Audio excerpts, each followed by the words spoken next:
हरे कृष्णा। सभी भक्तों को विश्व हरिनाम महोत्सव की हार्दिक शुभकामनाएं।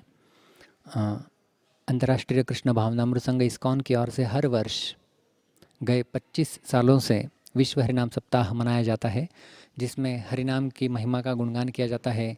काफ़ी सारे भक्त एकत्रित आके कीर्तन करते हैं, हरे कृष्ण महामंत्र की मालाएं करते हैं, अधिक मालाएं करते हैं।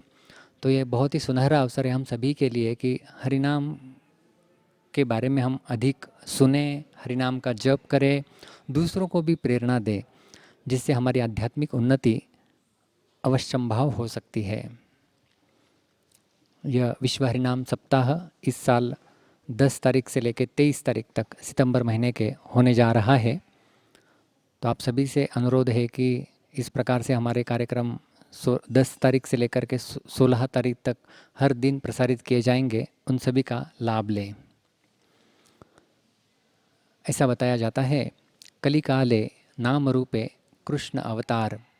कलयुग में भगवान श्री कृष्ण नाम के रूप में अवतरित हुए हैं और भगवान का नाम इतना शक्तिशाली है, जैसे भगवान सब कुछ कर सकते हैं, उसी प्रकार से भगवान का नाम भी बहुत कुछ कर सकता है।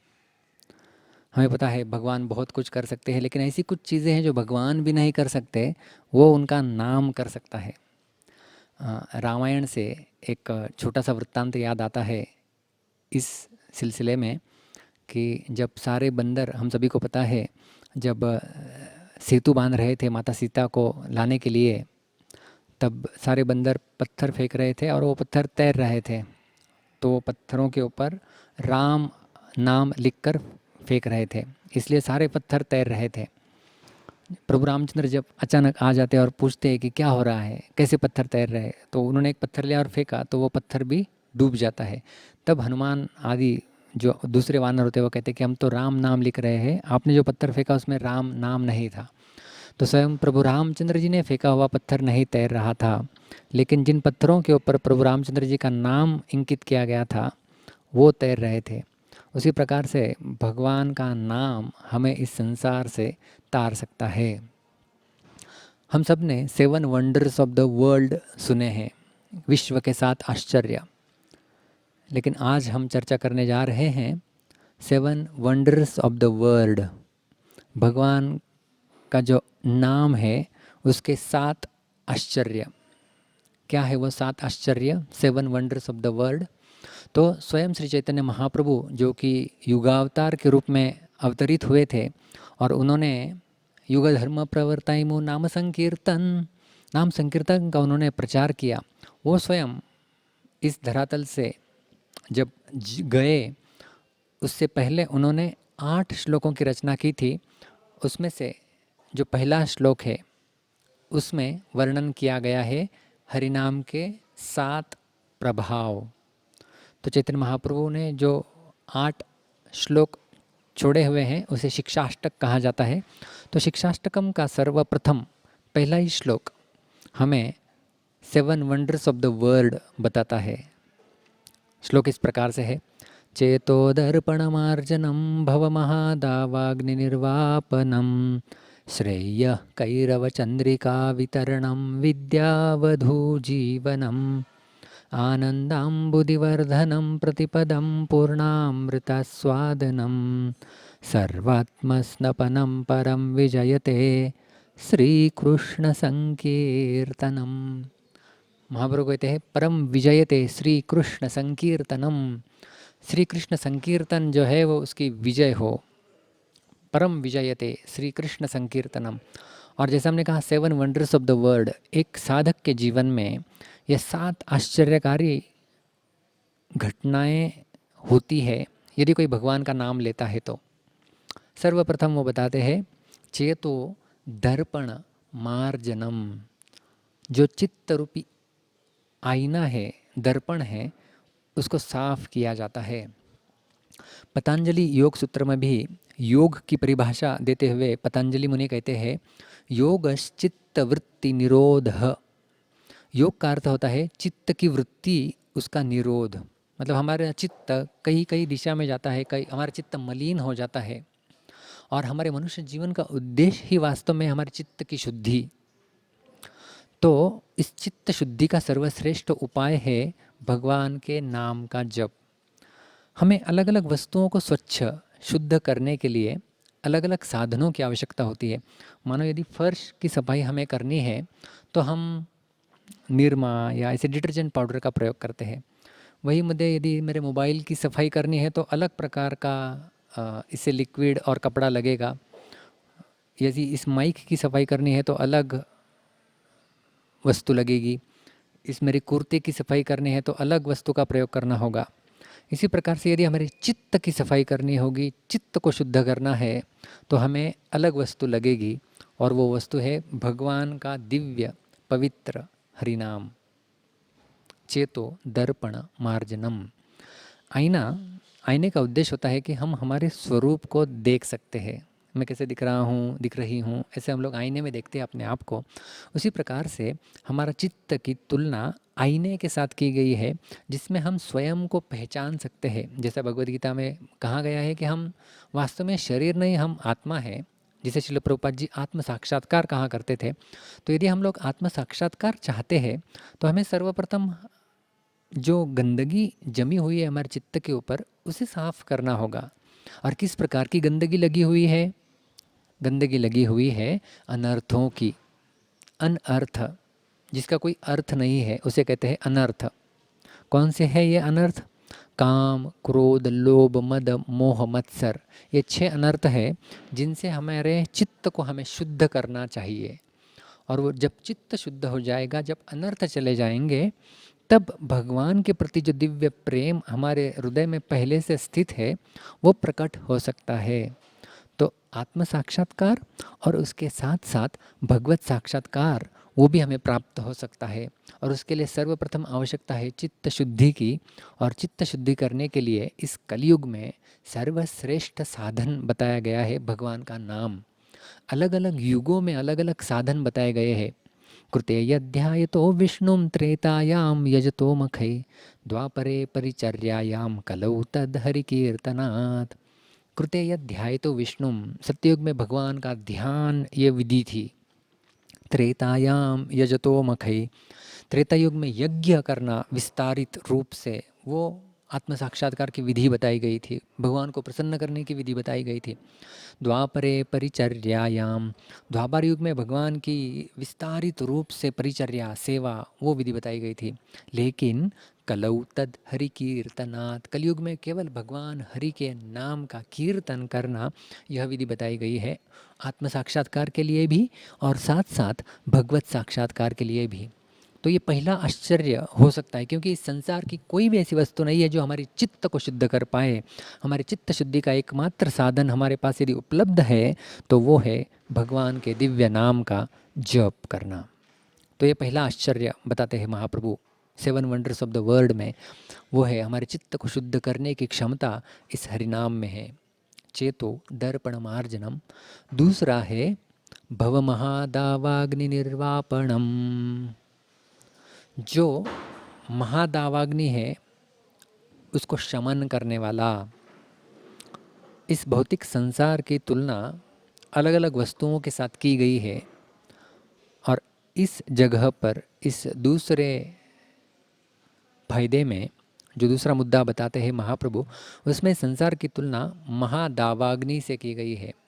अग्नि का अर्थ हम सब लोग जानते हैं कि अग्नि, दावाग्नि का अर्थ होता है कि जो जंगल में लगती है उसे कहा गया है दावाग्नि।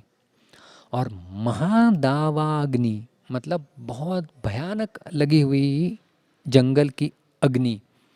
अभी सर्वप्रथम अभी हम इसे देखें तो समझ में आता है कि उसकी तुलना क्यों कही गई है दावाग्नि जंगल में, क्योंकि जंगल में जो अग्नि लगती है उसके पीछे उसका कारण नहीं पता होता कि कौन लगाया है। कई जगह पर घर्षण होता है दो वृक्षों के बीच में और तब वो अग्नि प्रज्वलित होती है। उसी प्रकार से हम इस संसार में आए हुए हैं, अभी किन कर्मों के कारण मैं इस संसार में फंसा हूँ या किन कर्मों के कारण मुझे अभी दुख हो रहे हैं उसके बारे में हमें जानकारी नहीं है, इसलिए दावाग्नि के साथ तुलना की गई है। और महत्वपूर्ण महादावाग्नि, इतनी बड़ी दावाग्नि है कि कोई कोई कोई छोटी फायर ब्रिगेड की गाड़ी वहाँ पर काम नहीं करेगी। आपको पता होगा कि जब बहुत विशाल अग्नि लग जाती है तब ऊपर से हेलीकॉप्टर जाते हैं और वो फवारते हैं जल, या फिर जब वर्षा होगी तब भी जाके वो अग्नि का शमन हो सकता है। उसी प्रकार से हरिनाम की तुलना उस वर्षा के साथ की गई है जो इस महादावाग्नि का शमन कर सकती है। भव भव महादावाग्नि, भव सागर के साथ भी कभी कभी तुलना की जाती है इस संसार की। तो हम हमारे पिछले ऐसे अनंत कर्म होंगे जिनके कारण अभी हम इस संसार में हैं, उन सारे कर्मों को यदि हमें सफाई करना है, पता नहीं इतने कर्म अभी भी छिपे होंगे या अभी भी हम लोग कर रहे होंगे जिनके कारण ऐसे अनंत हमारे अगले जन्म भी उनके आधार पर निश्चित किए गए होंगे। लेकिन यदि उन सब से हमें छुटकारा प्राप्त करना होगा तो हमें भगवान का नाम लेना होगा। ये दूसरी विशेषता है। और इस महादावाग्नि का शमन और कोई नहीं कर सकता। कितना भी बड़ा प्रलय आ जाए हमारे कर्मों का विनाश नहीं हो सकता। श्रीमद् भागवतम में बताए गए अलग अलग प्रलय है। एक है नित्य प्रलय। नित्य प्रलय का अर्थ होता है जो हर समय प्रलय होते रहता है। आज का फूल कल सूख जाता है, कोई कुर्सियाँ हैं वो टूट जाती है, वो एक नित्य प्रलय है। हमेशा प्रलय, हम व्यक्ति बूढ़ा हो जाता है, वो एक नित्य प्रलय का हिस्सा है। दूसरा है नैमित्तिक प्रलय, जिसमें ब्रह्मा जी की जब रात्रि हो जाती है तब होने वाला प्रलय, उसे कहते हैं नैमित्तिक प्रलय। तीसरा होता है प्राकृतिक प्रलय, मतलब जब ब्रह्मा जी के 100 साल पूर्ण हो जाते हैं उसे कहते हैं प्राकृतिक प्रलय। और चौथा है आत्यंतिक प्रलय, जब बद्ध जीव के सारे कर्मों का विनाश हो जाता है उसे कहते हैं आत्यंतिक प्रलय। तो सारी सृष्टि का भी विनाश हो जाए लेकिन हमारे कर्मों का विनाश नहीं हो सकता। उन कर्मों को विनाश करने की शक्ति यदि कोई रखता है तो वो है भगवान का दिव्य पवित्र नाम, नाम संकीर्तनम। नाम संकीर्तनम यस्य सर्व पाप प्रणाशनम। श्रीमद्भागवतम समस्त वैदिक ग्रंथों का सार कहा गया है। सर्व वेदांत सारम ही श्रीमद्भागवतमिष्यते। सारे वेदों का सार वेदांत और सारे वेदांत का सार है श्रीमद् भागवतम। सर्व वेदांत सारम ही श्री भागवतम इष्यते। श्रीमद् भागवत को सारे वेदों का सार कहा गया है।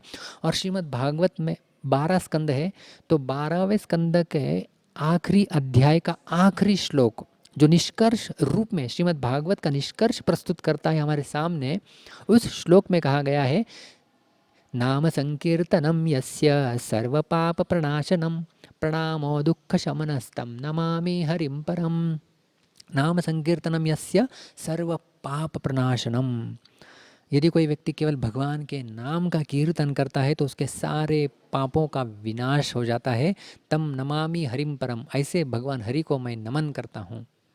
तो ये श्रीमद् भागवत में निष्कर्ष रूप से आखिरी स्कंद के आखिरी श्लोक में बताया गया है। तो ये है दूसरा लाभ, भव महा दावाग्नि निर्वापणम। तीसरा बताया गया है आश्चर्य, श्रेय कैरव चंद्रिका वितरणम।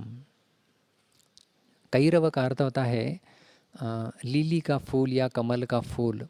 उस फूल का विकास होता है चंद्रमा के माध्यम से। जब चंद्रमा उदित होता है तब कुछ फूल होते हैं कैरव आदि, उनका विकास होता है।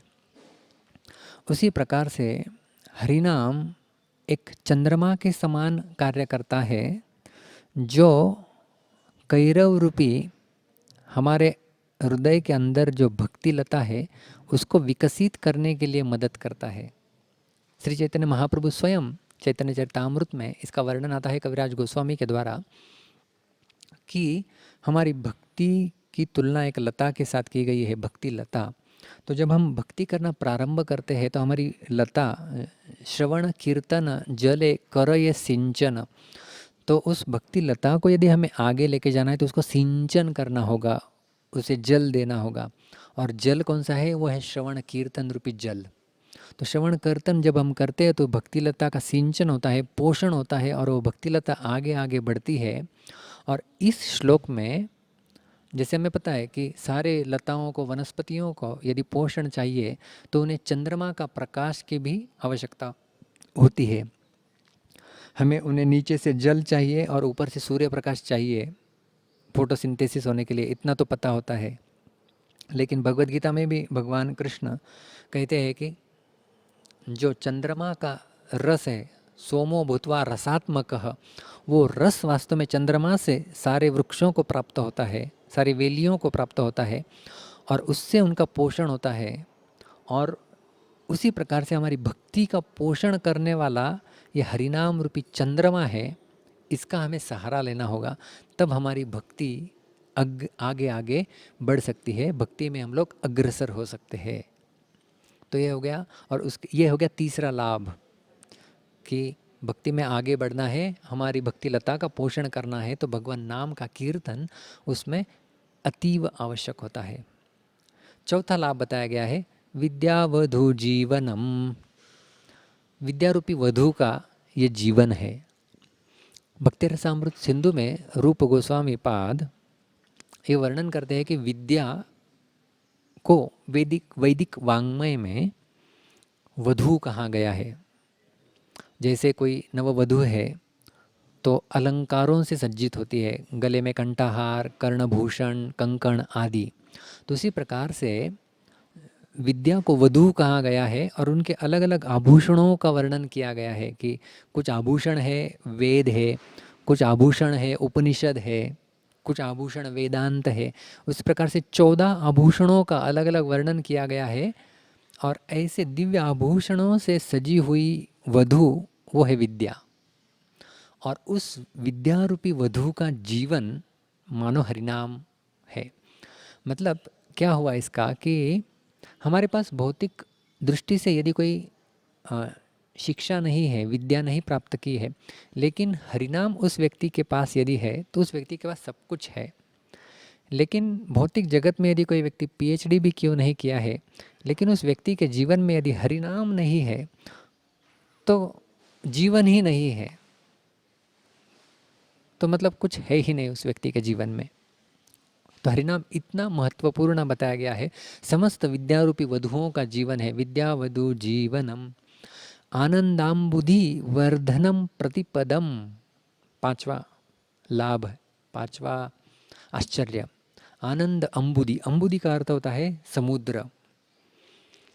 आनंद अंबुधि वर्धनम प्रतिपदम। तो जब कोई व्यक्ति भगवान के दिव्य नाम का जप करता है तो एक ऐसी स्थिति, एक ऐसा स्तर को वो प्राप्त कर लेता है, एक ऐसा आनंद प्राप्त होगा उसे जैसे आनंद रूपी समुद्र। और कैसा समुद्र? प्रतिपदम। आनंद अंबुधि वर्धनम प्रतिपदम। हर पद पद में वो बढ़ने वाला आनंद, ऐसा समुद्र। सर्वप्रथम हम समुद्र को देखते हैं तो उसकी गणना नहीं कर सकते, उसमें कितना जल है उसका और छोर को ही नहीं नाप सकता। उसी प्रकार से और ऐसा ऐसा समुद्र, उसके बारे में क्या कहना, यदि वो निरंतर प्रतिक्षण बढ़ते जा रहा है, ऐसा तो मतलब क्या समुद्र होगा वो, कि एक तो इतना बड़ा सबसे पहले और उसकी भी कोई गणना नहीं और बढ़ते जा रहा है। हर भौतिक जीवन, हर जीव इस भौतिक संसार में आनंद के पीछे भाग रहा है। ये न केन प्रकारेण आनंद प्राप्त करना चाहता है और अलग अलग साधनों से हम आनंद प्राप्त करते हैं। हमें लगता है कि इंद्रियों को यदि हम संतुष्ट कर लेंगे, मेरी जिह्वा को कुछ खाने के लिए दे देंगे, मेरे त्वचा को कुछ मुलायम स्पर्श दे देंगे, आँखों को कुछ सुंदर देखने के लिए वस्तु प्रदान करेंगे, कानों को कुछ सुनने के लिए प्रदान करेंगे, तो मुझे आनंद प्राप्त हो जाएगा। लेकिन वो आनंद क्षणिक है, कुछ समय के लिए है, आज है कल नहीं। इसलिए कहते हैं कभी खुशी कभी गम। लेकिन एक ऐसा आनंद प्राप्त करेंगे। इसलिए श्रील प्रभुपाद जी जब विदेश में प्रचार कर रहे थे तो उनका एक फ्लायर था कार्यक्रम के पब्लिसिटी का, उसमें उनका हेडलाइन ही था स्टे हाई फॉर एवर। एक ऐसी नशा कीजिए जो कभी उतरे ही नहीं। और वो नशा है हरिनाम की नशा। और वो आप हमारे आनंद को द्विगुणित नहीं, अगणित रूप से बढ़ा देती है। ऐसा आनंद का अनुभव एक साधक कर सकता है। हालांकि आज हम लोग नहीं कर सकते नए, क्योंकि जब हम भक्ति में नए हैं या कुछ ही साल बिताए हैं या अभी अभी नाम कर रहे हैं, ये प्रगत स्तर के जब हम प्राप्त करते हैं प्रगत स्तर को, तब जाके हम ये आनंद को अनुभव कर सकते हैं। आनंदाम बुद्धि वर्धनम प्रतिपदम। छठा लाभ बताया गया है पूर्णामृत आस्वादनम। अमृत का आस्वादन कराता है ये हरिनाम। हम अमृत को एक प्रकार से चाहते हैं। कैसा अमृत? जैसे मृत्यु से तो हर कोई व्यक्ति डरता ही है और कई सारे असुर भी हुए, हम लोग देखते हैं शास्त्रों से। रावण, हिरण्यकशिपु आदि ये अमर बनना चाहते थे और अमृत को प्राप्त करना चाहते थे। अमृत मतलब जो व्यक्ति मृत नहीं हो उसे कहते हैं अमृत। तो ये अमृत को कैसे प्राप्त किया जा सकता है? तो बताया गया है कि जो व्यक्ति हरिनाम का आश्रय लेता है वह व्यक्ति सुनिश्चित रूप से भगवान के धाम को प्राप्त कर सकता है। और भगवान के धाम को भी अमृत पद कहा गया है। अमृत पदम, गीता में भी इसका वर्णन आता है। तो यदि किसी व्यक्ति को अमृत पद की प्राप्ति करनी है तो भी उपाय है भगवान के दिव्य नाम का कीर्तन और जप करना। पूर्णामृत आस्वादनम, और ये हरिनाम हमें उस अमृत का आस्वादन कराता है। तो इस संसार में भी ये मधुर मधुर मधुर नाम है। इसलिए मधुराष्टक यदि हम पढ़ेंगे ना, मधुरम मधुरेभ्योपि, ये हरिर नामाष्टक में वर्णन आता है कि भगवान का नाम कैसा है। मधुरम मधुरेभ्योपि मंगलेभ्योपि मंगलम, पावनम पावनेभ्योपि हरिर नामैव केवलम। सब मधुरम मधुरेभ्यो, सारे मधुर वस्तुओं में सबसे मधुर है। मंगलेभ्योपि मंगलम, सारी सारी मंगलमय वस्तुएं, उसमें सबसे अधिक मंगलमयी है भगवान का नाम। पावनम पावनेभ्योपि, सारे पवित्र करने वाली वस्तुओं में सबसे अधिक पवित्र है हरेर नाम एव केवलम, केवल हरि का नाम।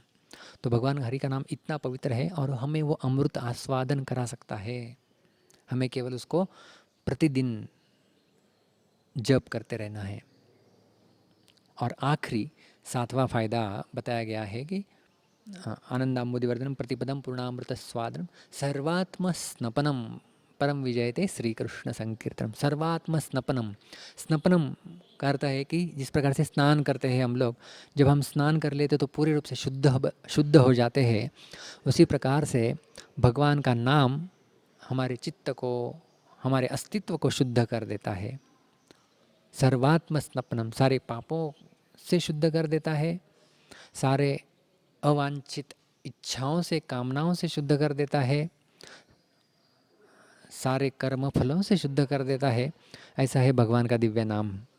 तो इसलिए जो अवसर हमें मिला हुआ है कि हम इतने भाग्यशाली है कि श्रील प्रभुपाद जी के कृपा से, चैतन्य महाप्रभु के कृपा से हम येन केन प्रकारेण इस हरिनाम के संपर्क में आए हुए हैं। तो हमें ये मौका गंवाना नहीं चाहिए। मुझे याद है अभी भी जब मैं HL में जॉब किया करता था, उस समय वहाँ पे ऐसे अलग अलग सप्ताह मनाए जाते थे।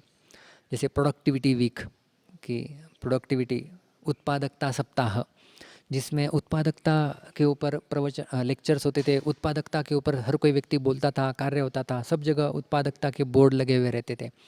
और कभी कभी सेफ्टी वीक, सुरक्षा सप्ताह, कि किस प्रकार से सुरक्षा के लिए हमने प्रयास करना चाहिए कंपनी की। तो इस प्रकार से सप्ताह, उसका अवेयरनेस किया जाता था और हर कोई व्यक्ति उसी के बारे में बोलता था, उसी चीज़ को दोहराता था, करता था। और उनका एक सप्ताह के लिए हर चीज़ वही, उसी के ऊपर गौर किया गया था, फोकस किया जाता था। तो इसी प्रकार से ये विश्व हरिनाम सप्ताह हम लोग मना रहे हैं। इसमें हमें अधिक से अधिक भगवान के दिव्य नामों को लेना है और दूसरों को भी इसके बारे में अवगत कराना है कि सारा विश्व आज ले रहा है। तो नए लोग जो कि जुड़ना चाहते हैं, तो उन्हें भी हम लोग भगवान के नाम के साथ जोड़ सकते हैं। और हमारा एक ही फोकस हो सकता है कि अधिक से अधिक मैं भगवान के नाम लूँ, अधिक से अधिक लोगों को भगवान का नाम दूँ, अधिक से अधिक भगवान के नाम का कीर्तन करूँ। और यह यदि हमारी धारणा है तो निश्चित रूप से एक सकारात्मक वातावरण बन जाता है। क्योंकि यहाँ पर हरिनाम ले रहे हैं और विश्व में, अमेरिका में कोई हरिनाम ले रहा है, बम्बई में कोई ले रहा है, बेंगलोर में कोई ले रहा है। इस प्रकार से सारे शहरों में, सारे देशों में अलग अलग समय पर यदि इस प्रकार से हरिनाम गूंज उठे तो विश्व ज़रूर एक विशेष अनुभव प्राप्त करेगा। दिव्य साक्षात्कार लोगों को हो सकते हैं। ऐसी इस हरिनाम में शक्ति है। तो आइए हम सभी लोग जो इस्कॉन के माध्यम से विश्व हरिनाम सप्ताह का आयोजन किया गया है, उसमें सक्रिय रूप से भाग लें और अपने जीवन को सफल बनाएं। बहुत बहुत धन्यवाद। हरे कृष्णा।